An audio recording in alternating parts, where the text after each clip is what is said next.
오늘 여러분들과 함께 읽은 말씀은 이렇게 시작합니다. 그들이 무리에게 이르매 한 사람이 예수께 와서 꿇어 엎드려 이르되, 이 말씀을 쉬운 성경으로 이야기하면 이렇게 기록되어 있습니다. 예수님과 제자들이 사람들에게 갔을 때 어떤 사람이 예수님께 와서 무릎을 꿇고 절을 하며 말했습니다. 이렇게 말이죠.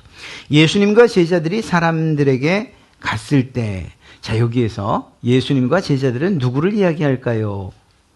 우리가 앞전에 있었던 사건을 생각하면 이들이 누구인지 알 수 있습니다. 바로 그들은 베드로와 요한과 야고보지요. 지난주에 우리는 변화산에서 변화되신 예수님의 이야기를 했습니다. 그리고 그 사건 이후에 있었던 일임을 오늘 말씀을 통해서 알 수가 있는 거죠. 놀라운 사건을 경험한 예수님, 그리고 그와 예수님과 함께 있었던 세 제자들이 사람들에게, 여기서 사람은 아마도 제자들을 포함한 여러 사람일 것입니다. 그렇게 놀라운 기적의 순간, 신비의 순간을 경험하고 내려온 이후에 어떤 사람이 와서 예수님에게 하소연을 하는 겁니다. 하소연을. 변화산상에서 내려온 후에 사건을 이야기하고 있고, 우리는 오늘 두 가지의 이야기를 할 겁니다. 첫 번째 에피소드는 귀신 들린 아이를 고치지 못한 제자들에 관한 이야기고, 두 번째는 성전세를 내신 예수님에 관한 이야기를 할 겁니다. 이 두 가지는 사실은 큰 의미가 이렇게 연결되는 이야기는 사실 아니에요. 단독적인 이야기고, 또 주제도 사실 다릅니다만, 그러나 오늘 여러분들과 함께 살피면서 조금 의도적으로 이 두 가지 사건을 하나로 묶어서 참된 믿음이란 과연 무엇일까 하는 이러한 내용을 가지고 여러분들과 함께 은혜를 나누려고 합니다. 귀신 들린 아이를 고치지 못한 제자들에 대한 이야기가 14절부터 21절에 나와 있죠. 우린 궁금합니다. 왜 고치지 못했는가 하는 겁니다. 예수님께 나온 어떤 한 사람이 말하기를, 내 아들을 불쌍히 여겨주십시오. 그가 간질로 심히 고생합니다.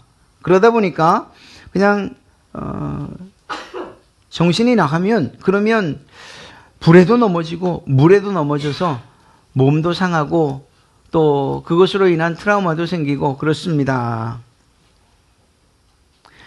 이러한 이야기를 가지고서 결국은 주님께 나온 것입니다. 사실 주님께 나오고 싶었을 거예요. 그런데 예수님은 지금 세 명의 제자들과 산에 올라가 계시고 나머지 남아있는 제자들을 그들에게로 나왔던 겁니다. 그래서 그 제자들에게 이야기를 합니다. 내 아이의 병을 고쳐주십시오. 당신들에게도 능력이 있지 않습니까? 아마도 그렇게 했을 겁니다. 그런데 주의 제자들에게 데리고 왔으나 능히 고치지 못하더라. 이게 결론이에요. 그러니까 이 아이의 이 부모는 너무나 속상할 수밖에 없죠. 고칠 줄 알고 나을 줄 알고 데리고 왔는데 예수님은 계시지 않고 그의 제자들에게 맡겼더니 고치기는커녕 여전히 아픈, 그리고 여전히 상처가 있는 그 모습 그대로였던 겁니다. 예수님께서는 말씀하세요. 이 이유에 대해서 처음에 말씀하신 것은 그겁니다. 믿음이 없고 패역한 세대요 라고 말합니다. 이것은 아마도 이 사람을 포함한 제자들, 그리고 주변에 있는 모든 그 시대의 모든 신앙과 또 상태를 반영한 표현일 것입니다. 그런데 좀 더 적극적으로 예수님의 제자들에 대해서 하신 말씀이 뒤에 나옵니다. 19절의 말씀을 보면 이때에 제자들이 조용히 예수께 나와 이르되, 창피한 거지요. 제자들 입장에서도. 우리가 고쳤더라면 예수님이 탁 내려왔을 때 우리가 고쳤습니다. 예수님이 안 계셔도 우리가 귀신을 내쫓았습니다. 간질을 고쳤습니다. 이렇게 이야기할 뻔했는데 안 된 거예요. 그러니까 사람들이 많은 데서 왜 우리는 못했습니까? 라고 묻지 못하고 좀 창피한 마음을 가지고 조용히 예수님께 나와서 물은 겁니다. 어찌하여 쫓아내지 못했습니까? 그 다음에 하신 말씀이 바로 이 말씀입니다. 너희 믿음이 작은 까닭이라. 이 작은 까닭이라고 하는 것을 작다로 봐야 되느냐, 아니면 없는 것으로 봐야 되느냐, 사실은 둘 다 맞을 것 같습니다. 그런데 저는 없는 것, 믿음이 없었다 이렇게 보고 싶은 거예요. 너희의 믿음이 작은 까닭이라. 왜냐하면 그 뒤에 말씀을 보면 너희에게 겨자씨 한 알만큼만한 믿음이 있었어도 이 산을 들어서 저 바다에 빠지라고 해도 됐을 텐데 너희에겐 겨자씨만한 믿음도 없었다라고 이야기하는 거죠. 그러니까 이것은 작다라는 의미보다는 너희에겐 믿음이 없었다 이렇게 표현하는 것이 맞을 것 같습니다. 그런데 문제는 이 제자들이 이러한 경험이 처음이었냐? 그게 아니라는 거예요. 이 제자들은 이미 예수님께서 행하시던 그 놀라운 기적과 능력들을 직접 행했던 사람들이라니까요. 이미 경험했던 기적들이라는 거예요. 마태복음 10장 1절이 바로 예수님께서 제자들을 파송하시는 그러한 장면이고요. 이것을 좀 더 다르게 표현하고 있는 누가복음 10장 17절의 말씀을 보면 70인의 제자를 파송하는 장면이 여기에 있어요. 그러니까 마태복음 10장과 누가복음 10장의 이야기는 같은 내용이라는 거죠. 그런데 이렇게 파송했던 제자들이 70명의 제자들이 돌아와서 예수님께 나와 뛸 듯이 기뻐하며 이야기를 합니다. 기뻐하며 돌아와 말하기를 주님 주의 이름이면 귀신들도 우리에게 항복하더이다. 이 말이 무슨 말일까요? 우리가 귀신을 내쫓으니까 귀신들이 도망갔습니다. 그 사람이 정상이 되고 회복이 됐습니다. 우리가 기도했더니 그들의 병이 나았습니다. 예수님께서 행하시던 그 모든 일들을 우리도 행했습니다. 이렇게 말하고 있는 거예요. 이게 궁금한 거죠. 아니 그러면 도대체 제자들이 가지고 있는 믿음이 뭐길래 그때는 큰 믿음이었고 지금은 작은 믿음이라고 하시는 것인가? 제자들이 소유한 믿음이 과연 어떤 믿음인가 하는 이것이 우리를 궁금하게 하는 것입니다. 참된 믿음이란 어떤 믿음인가 하는 것이 오늘 이 질문을 통해서 우리에게 전달되어질 거예요. 오늘 이 사건에 대해서 좀 더 정확한 질문을 던진다면 제자들에게 과연 참된 믿음이 있었는가 하는 이런 질문입니다. 믿음이 있었다 없었다의 문제가 아니라 참된 믿음이 있었는가 하는 것입니다. 왜 참된 믿음이라고 이야기하는가? 그들이 이전에 했던 그 놀라운 기적의 순간 그리고 그 기적의 주인공들이었다는 이 사실 때문입니다. 그때와 지금 달라진 것이 있다면 과연 무엇일까? 이것을 살펴보면 우리가 가져야 할, 우리가 소유해야 할 참된 믿음이 무엇인가를 알 수 있게 되기 때문이죠. 결론 삼아 말씀드리면 우리가 가진, 우리가 소유해야 할 믿음의 근거는 오직 예수 그리스도여야 한다는 거예요. 우리가 가지고 있는 믿음의 근거가 예수 그리스도가 아니라면 내가 믿습니다 하더라도 그 믿음은 없는 것과 마찬가지다라고 이야기하고 있는 것입니다. 이것은 우리에게 또 저와 여러분에게 큰 도전이 될 거예요. 왜냐하면 우리는 누가 물을 때에 어느 종교를 가지고 계십니까? 기독교입니다. 예수님을 믿으시? 그럼요, 제가 예수님을 믿습니다라고 쉽게 이야기하고 대답하기 때문이죠. 제가 여러분들에게, 여러분이 저에게 물어봐도 예, 저는 예수님을 믿습니다. 저 믿음이 있어요 라고 이야기하기 때문입니다. 그런데 이때에 주님께서 믿음이 작은 자들아 라고 말씀하시며 우리의 믿음이 없다는 사실을 낱낱이 드러내신다라고 한다면 얼마나 부끄럽겠냐 하는 거죠. 아니 나는 믿음을 가지고 있다니까요. 그런데 주님께서 보실 때 믿음이 없는 것이다, 작은 것이다 이렇게 평가할 수 있는 그런 요소가 있다는 것입니다. 그렇다고 한다면 주님께서도 인정하실 만한 그 믿음, 그것이 정말 겨자씨만한 것이라 할지라도 주님께서 너에게 믿음이 있구나라고 말씀하실 만한 그러한 믿음이 우리에게 있어야 하지 않겠냐는 것이죠. 참된 믿음을 방해하는 요소 그리고 우리로 하여금 착각하게 하는 것이 무엇이냐? 바로 그것은 우리가 가지고 있는 신앙 또 혹은 삶의 경험들, 능력이나 힘이나 방법이에요. 무슨 말이냐? 앞서도 말씀드렸던 것처럼 이 제자들은 경험을 가지고 있었다니까요. 우리가 예수님의 이름을 가지고 귀신을 내쫓을 때 그 귀신들이 쫓겨나갔습니다. 병이 나았습니다. 예수님이 하셨던 일들을 우리도 행했습니다. 그때의 그들이 정말 순수한 마음을 가지고 나아갔을 때 과연 그들의 믿음은 어떤 믿음이었을까요? 내가 기도하면 이 사람이 병이 낫는다. 그런데 그 병을 낫게 하시는 분이 바로 예수 그리스도라는 이 사실에 대한 믿음이 확실하지 않았겠습니까? 베드로가 안진뱅이를 명해서 내 자리를 들고 일어나 가라. 내가 너에게 은과 금은 줄 수 없지만 나사렛 예수 그리스도의 이름으로 명하노니. 바로 그것 말입니다. 예수 그리스도를 전적으로 신뢰하고 의지했던 이 믿음이 제자들에게 있었다는 것이고 그 믿음 때문에 그들이 놀라운 기적의 주인공들이 될 수 있었다라는 것입니다. 그런데 지금은 아마도 우리가 추정해 보건대 우리가 그때 귀신을 내쫓지 않았더냐? 그러면 이 정도쯤은 우리가 함께 힘을 합하면 이 정도 귀신은 우리가 내쫓을 수 있지 않겠냐? 이런 자만감이 있지 않았겠는가? 그리고 그 자만감 가운데는 예수님을 의지하는 것보단 자신들의 이러한 축귀의 능력 그리고 그것에 대한 경험이 그들에게 더 크게 자리하고 있지 않았겠느냐 하는 것입니다. 억측이라고 말할 수 없는 것은 우리 모든 사람들의 본성이 그렇기 때문이에요.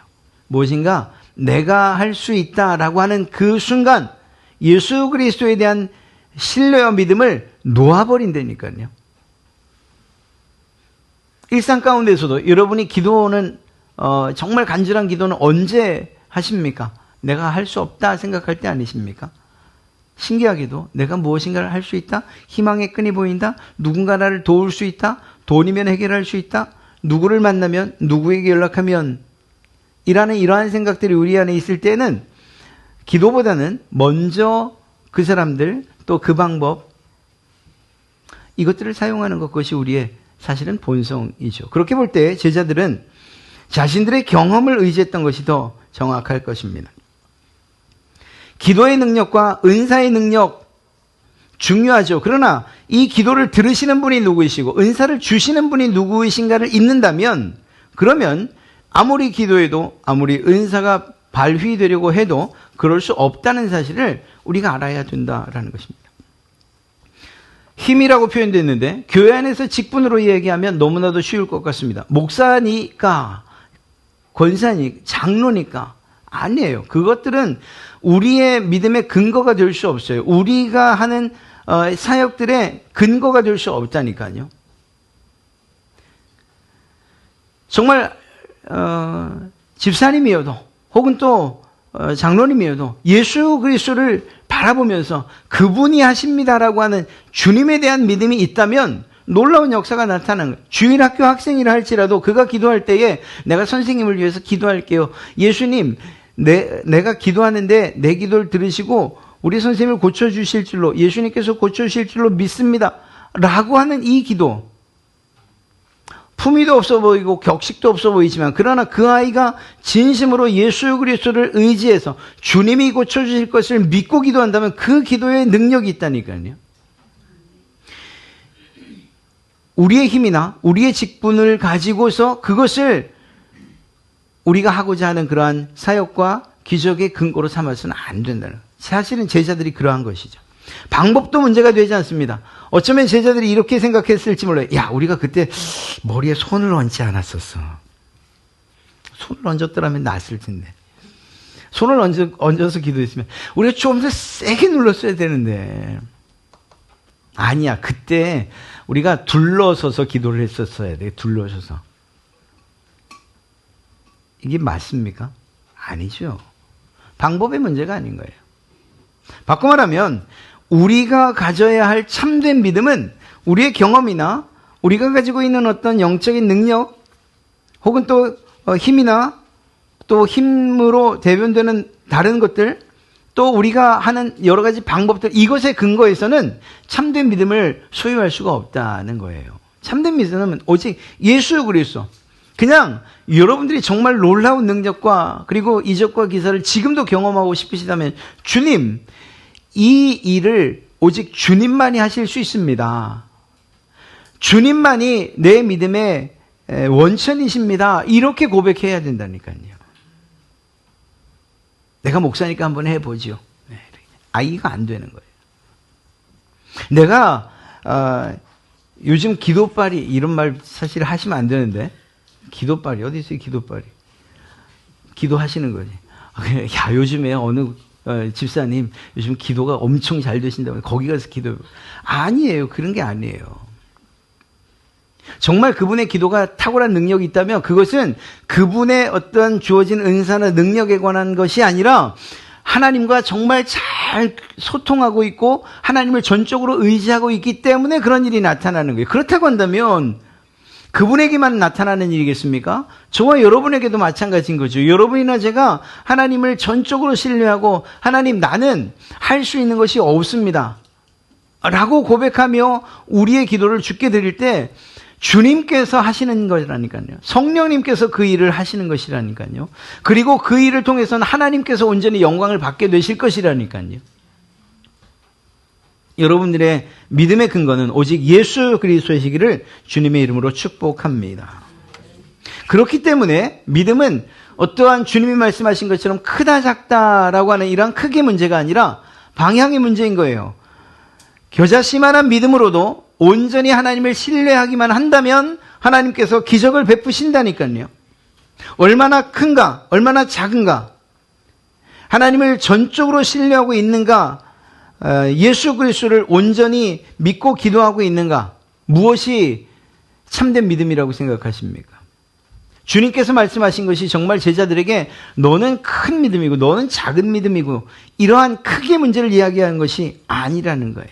그것이 아니고 비록 네가 겨자씨만한 믿음, 눈에 보이지도 않고 다른 사람들이 인정하지도 않고 너에게 정말 믿음이 있어? 한번 보여봐 라고 했음에도 불구하고 찾아볼 수 없는 그런 믿음 같아 보여도 그 사람이 하나님을 전적으로 신뢰하고 있고 예수 그리스도의 이름에 능력을 의지하고 있고 성령님을 따라 순종하기만 한다면 거기에 역사가 나타나는 것이라고요.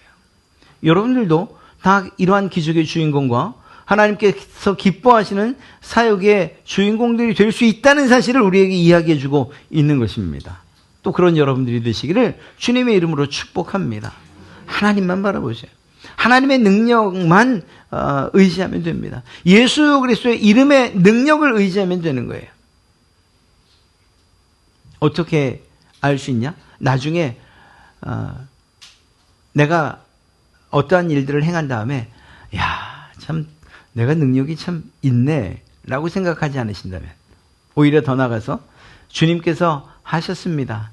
주님께서 온전한 찬송과 영광 받으시기 원합니다 라는 이러한 고백이 있으시다면 우리에게 있는 믿음이 정말로 참된 믿음을 향해 나가고 있다 이렇게 생각해도 될 것입니다. 그런 점에서 볼 때 여러분이 가지고 있는 믿음 그것이 참된가 그렇지 않은가 하는 것은 항상 점검되어야 되는 거죠. 어떻게 어떤 방식으로 내가 정말 예수 그리스도를 의지하고 하나님을 전적으로 신뢰하고 또 성령님께서 행하실 것들을 기대하며 이 일을 하고 있는가.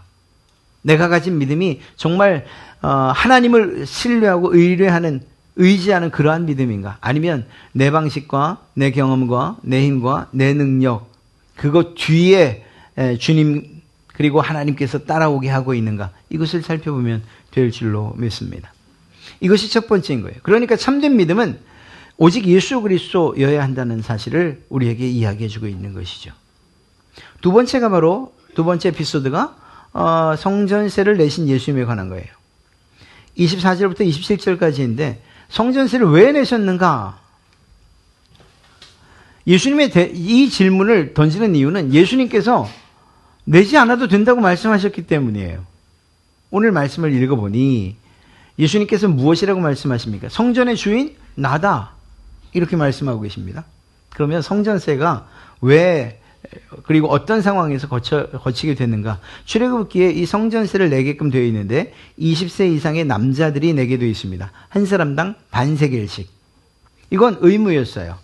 이런 것들을 통해서 성전을 유지 보수하고 또 더 나아가서 제사장들의 생계를 유지하게 했던 것입니다. 제사장들에겐 기업이 주어지지 않았잖아요. 우리가 여호수아서를 볼 때에 12지파가 가나안 땅에 들어갔지만 그럼에도 2지파 반은 남아있었고 동편까지 포함해서 어찌됐거나 11지파가 땅을 얻었고 땅을 기업으로 받지 못한 지파는 레위 지파였죠. 레위 지파는 어떻게 됐습니까? 각 지파의 성읍들을 할당받아서 흩어졌어요. 그곳에서 하나님을 기업 삼아 살아야 되는 그 지파가 바로 레위 지파였기 때문입니다. 그러다 보니까 다른 백성들, 다른 형제 자매들이 먹여 살려야 되는 거예요. 표현은 좀 그렇지만 그래서 성전세가 필요했고 이러한 성전세를 통해서 성전을 유지 보수하고 더 나아가 제사장들의 생계를 유지했던 것입니다. 이런 상황 하에서 어떤 사람들이 성전세를 걷는 사람들이 베드로에게 묻습니다. 야, 너희 선생님은 성전세를 내냐? 아무 생각 없이 베드로 그럼 내지 이렇게 대답을 했는데 이 사실을 주님께서 아신 거죠. 그래서 베드로가 들어왔을 때 예수님께서 먼저 묻습니다. 야, 세상에 어떤 임금이 있는데 그 임금이 세를 누구에게서 거두니? 타인에게서 거두니? 아니면 아들들에게서 거두니? 이 당시의 이야기입니다. 지금은 대통령 아들들도 세금 내야겠죠. 네, 그럼요.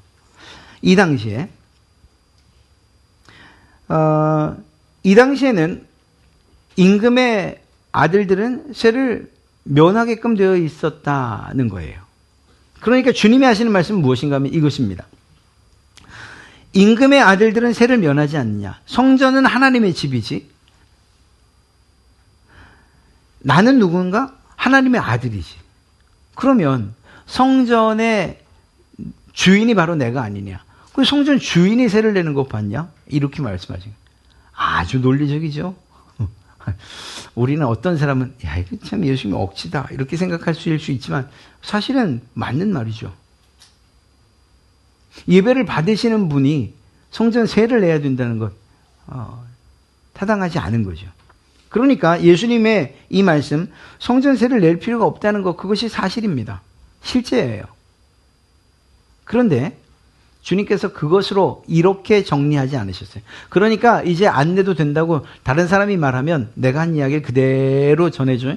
예수님은 하나님의 아들이고 그리고 성전은 하나님의 집이잖아. 그래서 예수님은 하나님의 아들이기 때문에 성전세를 내지 않으셔도 된다고 우리 스승님이 얘기하셨어 라고 말해. 이렇게 하지 않으셨다는 거예요. 이것이 사실이고 이것이 변함없는 일이지만 그러나 주님께서는 이렇게 말씀하십니다. 성전세를 내도록 하시죠. 어떤 방식을 통해서 내게 하셨습니까? 물고기를 잡아서 그 입을 벌리면 한 세겔이 나올 텐데 그 한 세겔을 그 성전세 받는 사람에게 갖다 주라. 한 세겔이니까 나와 너의 몫이다. 이렇게. 그리고 실제로 그 일을 하게 됩니다. 이유가 무엇이었을까요? 이유가. 예수님께서 그 이유를 분명하게 이야기하셨어요. 왜냐? 그들이 실족하지 않게 하기 위하여 라고 되어 있습니다. 그들이 실족하지 않게 하기 위하여. 이 말은 무슨 말인가 하면 우리가 생각할 때 진리가 있고 그리고 분명한 사실이 있을 수 있어요. 신앙생활을 하다 보면. 그러나 그러한 상황 하에서도 신앙인이라면 참된 믿음을 가지고 있는 사람들이라면 사회적인 그리고 또 타인에 대한 이러한 책임을 가지고 있다는 사실을 잊지 말라는 거예요. 안타까운 것은 이러한 신앙인으로서 마땅히 가져야 할 사회적인 책임이나 혹은 교회 안에서나 직장 혹은 가정 안에서의 다른 사람들에 대한 책임을 하지 않고 있기 때문에 그 책임을 무시하기 때문에 사실은 예수님께서 우리가 먹어야 할 욕을 먹고 계신 거죠. 교회가 비난받고 비판받는 이유가 무엇입니까? 해야 할 일들, 가장 정상적이고 가장 기초적인 윤리적이고 도덕적인 문제로부터 그들이 자유롭지 못하기 때문인 것이에요. 이 말을 바꿔 말하면 신앙적인 자유가 여러분들이 가지고 있는 신앙적인 자유, 여러분들의 신앙의 그러한 기준에 따라서 여러분이 가지고 있는 신앙적인 자유가 다른 사람들에게 걸림돌이 돼서는 안 된다는 사실을 이야기하고 있는 것입니다. 이 사건을 너무나 잘 보여주고 있는 이야기가 있는데 그것이 바로 사도 바울의 이야기죠. 사도 바울에게 이런 질문이 던져집니다. 바울 선생님, 우리가 이 음식을 먹어도 됩니까? 안 됩니까? 그런데 이 당시의 고기는 대부분 우상에게 바쳐진 고기들이에요. 그러니까 이 문제가 있을 때에 이 고린도는 이미 오전이 되면 제사 드려진 음식들이 시장으로 풀리는 거예요. 그러니까 고기를 먹겠다 하면 그러면 우상에게 드려졌던 그 음식을 먹게 된 거죠. 요즘 우리 표현대로 하면 제사상 음식을 먹어도 됩니까? 안 됩니까? 이 질문을 던진 거죠. 사도 바울은 이 부분에 있어서 아주 단호합니다. 먹어도 되지. 왜냐? 너희가 우상이라고 절하는 그 우상이 아무것도 아니잖아. 아무것도 아닌 것에 드려졌다고 해서 그 음식이 부정해지느냐? 그렇지 않다는 거죠. 아무것도 아닌데. 사도 바울의 신앙은 지금 이렇게 수없이 많은 우상들 아무것도 아니라는 거예요. 여러분들 차려놓은 제사상 그리고 거기에 있는 뭐 그런 모습들 그리고 우리가 들어 알고 있는 것처럼 그때의 아버님이 혹은 조상들이 와서 음식을 먹고 간다. 저는 안 믿거든요. 그러니까 아무것도 아닌 거예요. 그냥 아무것도 아닌 거예요. 그래서 이 말을 하고 나면 이제 저도 이제 이 이야기 이제 적용이 되는데 그래서 전 먹어요. 그런데 여러분들 가운데 한 명이 조용히 저에게 노크를 목사님 그거 우상에게 드려졌던 건데 드시면 돼요? 라고 여러분이 묻지 않으시길 바랍니다만 물으시면 저도 똑같은 대답을 할 거예요. 근데 저는 이제부터 알겠습니다. 이제부터 안 먹겠습니다. 이렇게 할게요. 그 약과가 얼마나 맛있는데. 그런데 그럼에도 불구하고 여러분들 가운데 목사님 그거 우상에게 귀신에게 드려졌던 건데 드셔도 돼요? 라고 물으신다면 저도 똑같은 대답을 하고 안 먹겠습니다. 사도 바울의 믿음은 그것을 먹어도 된다고 하는 그러한 충분한 믿음을 가지고 있었어요. 그런데 어떤 사람들이 보면 아니 우리에게 우상에게 절하지 말라고 하면서 왜 사도 바울은 우상에게 드려졌던 고기를 먹지? 라는 이러한 질문과 함께 그냥 단순하게 질문으로서 그리고 대답으로서 끝나는 문제라면 모르거니와 그것 때문에 이게 이중적이군. 난 저런 신앙이면 난 안 믿어야겠다. 나 예수 믿는 거 그만둬야겠다. 라는 생각을 하는 사람이 단 한 사람이라도 있다면 그것 때문에 나는 우상에게 드려진 음식을 먹지 않겠다라고 사도 바울이 이야기하고 있는 거예요. 사도 바울의 믿음에는 아무런 문제가 없었어요. 그러나 다른 사람들이 시험 들까 봐. 예수님도 마찬가지인 것입니다. 지금. 믿음이 연약한 자를 보호하시겠다는 거예요. 성전세? 나는 성전의 주인이기 때문에 안 내도 돼. 그런데 만약에 이 성전세를 내지 않는 것을 가지고서 너희나 혹은 내 제자들이나 혹은 나를 공격하고 그것 때문에 그 사소한 문제 때문에 그 분쟁과 다툼 때문에 예수 믿는 이 구원의 진리에서 떠나는 사람들이 있다면 그건 안 될 일이지. 차라리 내는 게 낫지 않겠냐 해서 예수님이 내기로 결정하신 거예요. 자, 이게 옛날의 이야기, 사도 바울의 이야기, 예수님의 이야기만인가? 그렇지 않습니다. 요즘의 문제로 여러분들 아주 밀접한 문제로 한번 제가 이야기를 해볼게요. 이런 것들입니다. 음주나 주초, 술을 마시거나 담배를 피는 것, 혹은 복장, 예배 드릴 때, 저도 날 더우면 덥잖아요. 반바지에다가 티셔츠 입고. 그럴 수 있죠. 뭐 안 되겠습니까? 많은 어찌됐거나. 아까 말씀드린 음식이나 혹은 문화 같은 것들. 또 여러 가지 신앙적인 논쟁들. 그리고 예수님을 믿는다고 하지만 여전히 변화되지 않은 세속적인 삶의 이러한 지속 등 이러한 것들 말입니다. 뭐 논쟁 가운데 이런 것들도 있어요. 세례가 맞냐 침례가 맞냐 뭐 이런 것 말입니다. 교회 전통에 관한 것들. 뭐 기도도 마찬가지죠. 크게 기도하는 게 맞냐 작게 기도하는 게 맞냐. 예배 형식도 마찬가지예요. 이게 예배 때마다 주기도문을 하는 게 맞냐 사도신경을 하는 게 맞냐 그렇지 않냐. 여러분 이런 문제들이 있을 수 있어요. 여러분들이 신앙하면서 이런 음주, 주초, 복장, 뭐 음식, 문화, 논쟁, 세속적인 이런 것들 계속적인 부딪힘이 있을 수 있어요. 여러분들에게 도전을 던질 수 있어요. 분명한 건 그거예요. 하나만 얘기해 볼까요? 음주나 주초? 제일 앞에 있어서 하는 겁니다. 구원받는데 문제가 있냐? 없어요. 저는 그렇게 얘기해요. 누가 와서 저에게 물어도 아무런 문제 없습니다. 드셔도 되고 피워도 됩니다. 구원과는 아무런 상관이 없어요. 성경이 그렇게 말하고 오직 예수 그리스도 그분을 믿는 믿음으로 간다. 믿음에 있어서만큼 흔들리지 마세요. 이렇게 저는 대답을 해드릴 거예요. 변함없이. 지금까지도 그렇게 대답을 해왔고. 그런데 문제는 뭐냐? 그분이 만약에 처음 믿는 분이라고 한다면 아무런 문제가 생기지 않을 텐데 제가 그런다고 생각을 해보십시오. 확 와닿지 않으십니까? 길 가다가 비틀거리는 저를 한번 보시고 그리고 나서 어느 날 이제 주일 돼서 여기 이렇게 서 있는 거예요. 여러분들의 마음이 편안하시겠어요?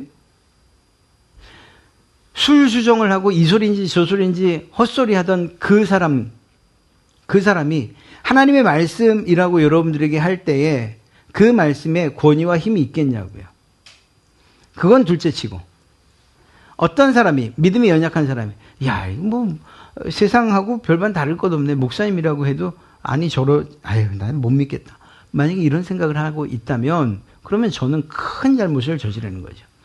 그러니까 우리의 신앙은 나 하나만의 믿음만을 가지고서 신앙하는 것이 아니에요.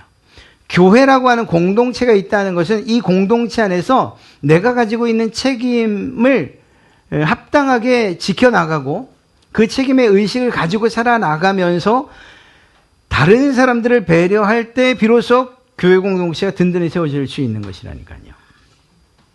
그런 점에서 볼 때 이렇게 말할 수 있습니다. 참된 신앙은 주장이 아니라 배려여야 하는 거예요. 특히 중직자일수록 신앙의 연조가 깊다고 할수록 직분이 높을수록 오래 믿었을수록 스스로 나 믿음이 있습니다라고 할수록 주장이 아니라 배려하는 그러한 신앙이어야 된다고요. 나만이 옳다. 이 말은 뭔 말이에요? 바꿔 말하면 넌 틀리다는 얘기죠. 나 오라. 이 말은 강하게 얘기하면 넌 틀려 이 얘기예요. 그러다 보면 다툼이 있고 논쟁이 생기죠. 그러다 보면 어떤 한 사람만이 이것이 옳습니다 라고 그렇게 판정되면 모르거니와 그렇지 않은 상황에서는 서로가 서로를 비난하고 비판하게 되어 있죠. 그리고는 어떻게 됩니까? 어떤 한 사람은 반드시 혹은 또 두 사람 모두 실족하게 되어 있는 거예요. 여기서 실족이라는 것은 예수님을 떠나는 거예요. 믿음에서 떠나는 거예요. 교회에 어떤 문제가 생길 수 있어요. 그런데 가장 안타까운 것이 무엇인가 하면 책임지려고 하지 않는 어떤 사람들 때문에 결국 교회 안에서의 분쟁으로 끝나는 것, 다툼으로만 끝나는 것이 아니라 나 더 이상 예수 믿지 못하겠다 해서 교회를 떠나는 일들. 그래서 교회 안에서 문제가 생겨서 교회가 좀 나뉘거나 혹은 성도가 빠져나가는 것. 이 상황 가운데서 가장 최악은 무엇이냐 묻는다면 예수 믿지 않겠다고 하는 사람들이 생길 때 그게 가장 최악인 거예요. 차라리 그런 문제가 생겼을 때, 야, 그래, 교회 문제는 이 교회만의 문제일 수 있으니까 내 다른 교회 가야지. 여러분 혹시 우리 교회 그런 일이 생기면 믿지 않겠어가 아니라 더 좋은 교회를 찾아가시면 돼요. 꼭 부탁드리는 거예요. 그런 일이 안 생겨도 되지만 혹여 그런 일이 생겼을 때에 나 저 목사 하는 꼴을 보니까 나 예수 믿는 거 안 되겠어. 나 이제 못 믿겠어가 아니라 더 좋은 목사님을 찾아 더 좋은 교회를 찾아서 신앙생활을 끝까지 가져가셔야 돼요. 이건 저랑 약속하셔야 돼요. 아멘이라고 하면 저는 어떻게 해야 될까요? 이 아멘이 진짜인지 아닌지 한번 해보긴 해야겠네. 네. 지금 우리가 웃으면서 얘기하지만 이건 정말 중요한 거예요. 우리의 실수가 혹은 우리의 주장이 다른 사람들에 대한 배려가 없는 이러한 신앙생활이 결국은 누군가를 상처 입게 하고 그 상처가 더 나가서 예수로부터 떠나게 하는 일들이 있다면 그 책임을 져요. 그것에 대해서 주님은 차라리 너 연자맷돌 목에 메고 바다에 빠져라 이렇게 얘기하셨어요. 연자맷돌 아시잖아요. 그거 목에 메고 빠지면 아마 살아날 사람은 없어요. 차라리 그게 낫다는 거예요. 다른 사람 실족시키는 것보다. 고린도전서 8장 1절의 말씀을 보면 우상의 제물에 대하여는 우리가 아까 말씀드린 겁니다. 다 지식이 있는 줄을 아나. 그 다음에 뭐라고 하느냐 하면 지식은 교만하게 하며 사랑은 덕을 세운다. 이렇게 얘기해요. 여러분 지식이 있죠? 아니 세상적으로 저보다 어떤 분야에 있어서는 특별한 분들이 더 많아요. 여기에요. 법에 관한 분, 컴퓨터에 관한 분, 뭐 세상 하여튼 뭐 여러 가지 장사에 관한 저보다 뛰어난 지식을 가진 분들. 저도 역시 또 저만의 특별한 지식들이 있지요. 그런데 이 지식들이 서로 경쟁을 하게 되고 다른 사람들을 겨누는 저격총이 되는 순간 그 상대는 다친다니까요. 왜냐하면 그 지식이 나를 교만하게 하기 때문이에요. 내가 가진 지식이 나를 교만하게. 여러분들이 가진 경험이, 여러분들이 가진 학식이, 여러분들이 가진 학벌이, 여러분들이 가진 지혜나 지식이 여러분들을 교만하게 한다니까요. 그 교만하게 되는 순간 다른 사람들은 낮아지는 거예요. 여러분 모두가 똑같아요. 그런데 여러분이나 제가 어떤 한 위치에서 높아지잖아요. 그럼 다른 사람은 아래에 있는 거예요. 무슨 말인지 아시겠어요? 다른 사람들은 아무런 상관이 없지만 내가 높아지는 순간 다른 사람들을 아래 놓게 된다니까요. 그래서 교만하면 안 되는 거예요. 그래서 높아지면 안 되는 거예요. 지식은 우리를 교만하게 한다. 예수 그리스도의 사랑 안에서 지식을 내려놓으세요. 내가 가진 모든 경험도 내려놓으세요. 내가 가진 기술도 다 내려놓으세요. 그냥 여러분들에게 있어야 하는 것은 사랑이에요. 주님께서 다른 사람들을 위해서, 사도 바울이 다른 연약한 자들을 위해서 자기의 권리와 그리고 자기가 믿는 진리를 내려놓은 것처럼 그렇게 말입니다. 그런 여러분들이 되실 때 교회가 사랑으로 더욱 하나 되어지고 여러분들의 가정과 여러분들의 직장이 든든히 세워져가는 이러한 놀라운 역사가 있게 될 줄로 믿습니다. 정리를 하면 이런 것입니다. 참된 신앙의 요소가 무엇이냐? 그것은 첫째, 우리 믿음의 근거가 오직 예수 그리스도여야 한다는 거예요. 여러분들의 행위, 선한 행위, 착한 행위, 또 혹은 여러분들이 가진 직분, 우리 교회 안에 있는 전통, 여러분들이 생각하는 과학이나 이성, 혹은 놀랍게 우리로 하여금 깜짝 놀라게 하는 기적, 또 다른 사람들의 인정이나 여러분들이 가진 개인적인 경험, 그리고 여러분들이 느끼는 감정들, 또 여러분들 그 감정을 통한 확신, 그리고 여러분들 자기에 대한 지나친 긍정, 이런 것들을 믿음의 근거로 삼지 마세요. 난 내가 봐도 믿을만해. 이것만큼 거짓말인 게 어디 있어요? 다른 사람들이 비웃을 뿐이에요. 이런 것들, 그리고 우리가 근거가 되어서는 안 돼요. 인간적인 어떤 요소들이 믿음의 근거가 되어서는 안 돼요. 오직 예수 그리스도만이 여러분들의 믿음의 근거가 되시기를 주님의 이름으로 축복합니다. 이 순서가 잘못됐군요. 저도 이렇게 실수를 합니다. 다시 한번 보시면 여러분들의 행위나 직분이나 전통, 과학, 이성, 기적, 인정, 경험, 감정, 확신, 지나친 자기 긍정, 이러한 이것 외에도 내가 높아질 수 있는 모든 요소들을 다 차단하십시오. 오직 예수 그리스도만 높이신 여러분 되시기를 바랍니다. 한 가지는 우리의 신앙은 주장이 아닌 타인에 대한 배려, 예수님께서 하셨던 것처럼 말입니다. 아디아포라라고 하는 것이 있어요. 이것은 신학적인 용어인데 구원과 본질적인 신앙과 상관없는 논쟁들, 아까 처음 말씀드렸던 고린도 교회에서 여자들이 머리에 뭘 써야 되느냐 말아야 되느냐, 신앙할 때에 사도신경을 해야 되느냐 말아야 되느냐, 주기도문을 앞에 해야 되느냐 뒤에 해야 되느냐, 성가대가 있어야 되느냐 없어야 되느냐, 정말 중요하지 않은 본질이 아닌 것들이 있지 않습니까? 앞서 말씀드린 음주, 주초, 복장, 음식, 문화, 논쟁, 이 모든 것들이 다 그런 것들이에요. 우리가 구원받는 일과 관계없는 예수 그리스도가 하나님이십니다 라고 하는 이러한 구원의, 그리고 우리 신앙의 본질적인 변해서는 안 되는 것 외에 다른 모든 것들. 강대상을 닦는 걸레는 정말 새 것이어야 된다. 여기 올라올 땐 신발을 벗어야 된다, 신어야 된다. 이런 것들은 아무것도 중요한 게 아니라. 그런 것들은 중요한 게 아니에요. 설령 제가 반바지를 입고 나와서 여러분들 앞에서 설교를 한다 할지라도 그것은 중요한 게 아니에요. 제가 자제를 하지만 그런 거는 상상도 하지 마십시오. 그런 건 중요한 게 아니에요. 그런 건 중요한 게 아니에요. 그런 거는 정말 아무것도 아닌 거예요. 여러분들이 생각할 때 성경의 진리라고 한다면 이건 물러서지 않으셔야 돼요. 예수 그리스도 외에도 구원이 있다. 이거 어떻게 싸우지 않고 참아내시겠습니까? 그런 건 싸워야 돼요.